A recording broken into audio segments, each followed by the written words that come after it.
Tudo bem, irmãos? Eu vou contar uma história que é a história da minha vida. Eu era de uma igreja, a Igreja Batista da Visão Celular, e eu aprendi muitas coisas lá, muitas coisas boas. Só que eu ia para os cultos e meu líder ele sempre falava que nós nascemos para adorar. De fato, concordo com ele, nós nascemos para adorar a Deus. E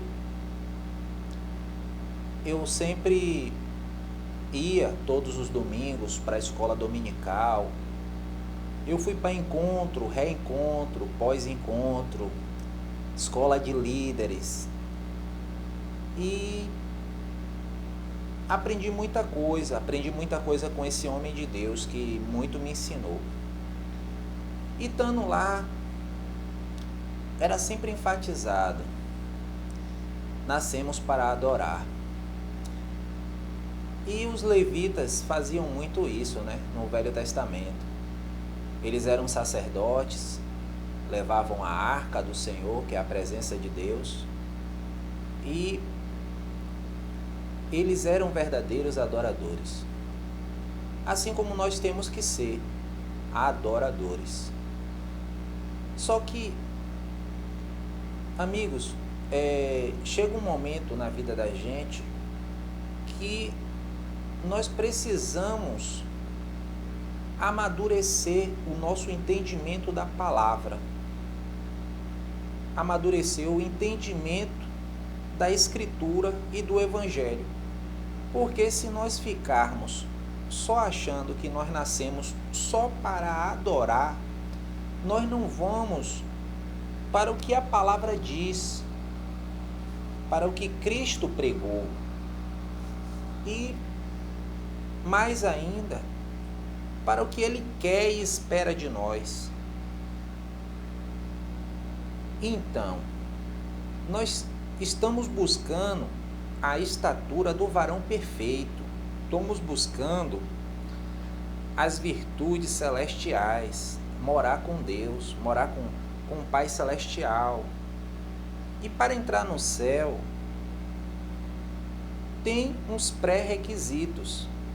Para você entrar na casa do Senhor, tem uns pré-requisitos que você precisa cumprir antes de você poder ter dignidade para receber a coroa da sua vitória. Então diz a palavra que todo aquele que não paga o dízimo, na segunda vinda será queimado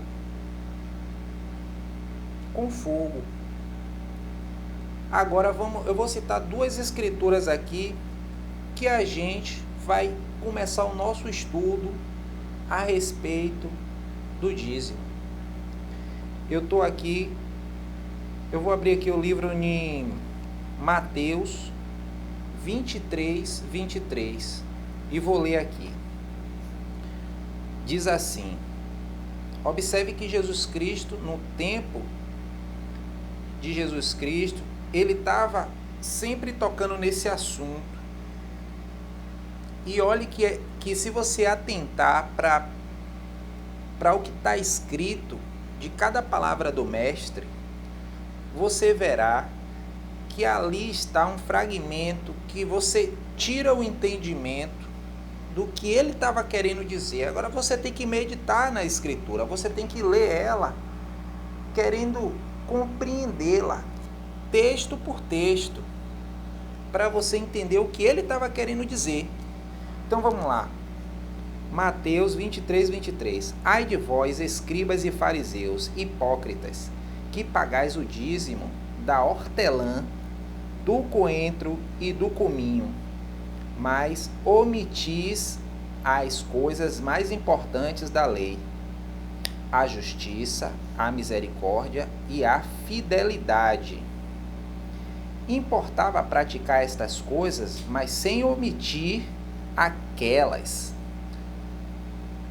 Condutores cegos, que coais o mosquito e engolis o camelo.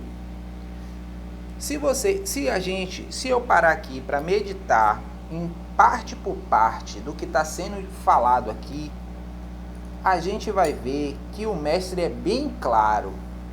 Olha só.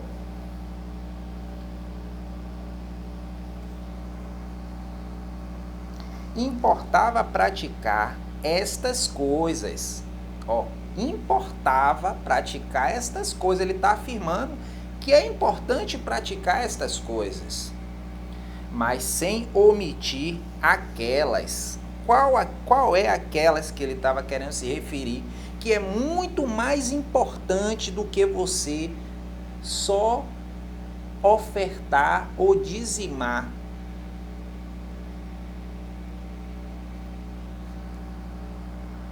É a que ele está falando aqui, ó.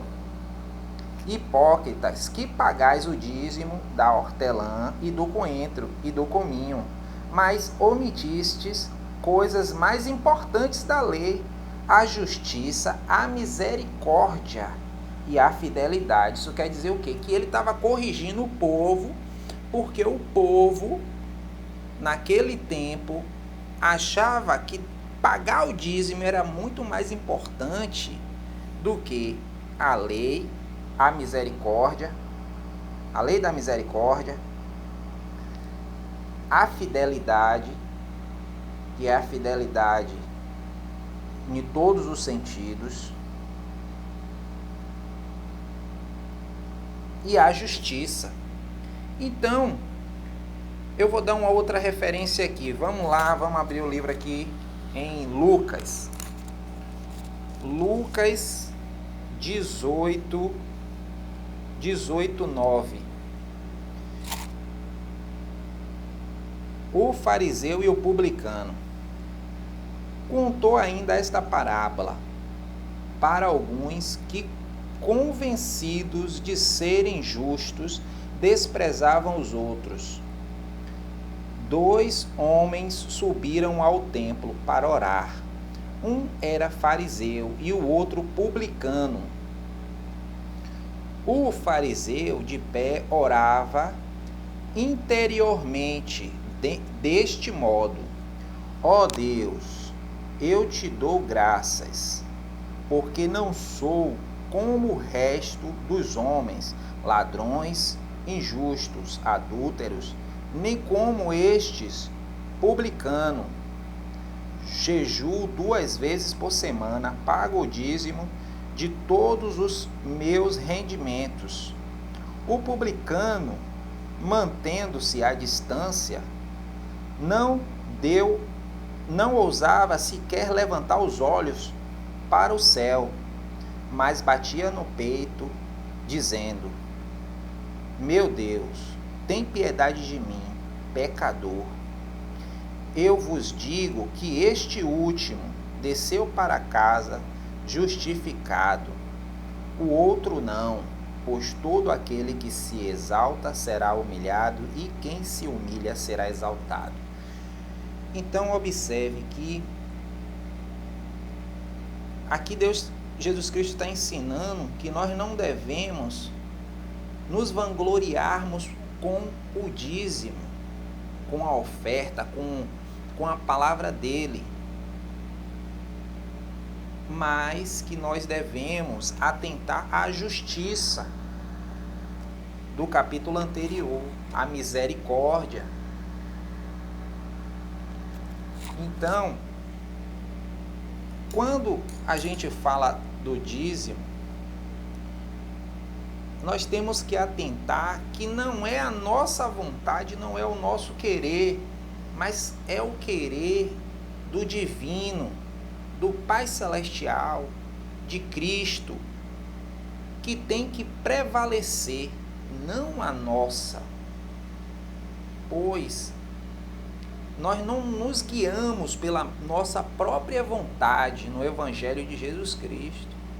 Nós temos que nos submeter à vontade dele, pois este é o seu mandamento, os seus ensinamentos. Pois fará prova o homem de Deus se ele não derramar sobre vós bênção tal que não poderá nem comportar as vossas casas. Então, são muitas escrituras que são referentes às bênçãos do Senhor, conforme as pessoas que elas não são avarentas, elas não pensam que ao cumprir a lei do dízimo está favorecendo um sacerdote.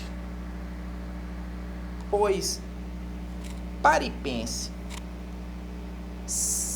tem escrito na palavra, mas eu vou falar por mim mesmo, mas eu tenho uma referência do que eu estou falando.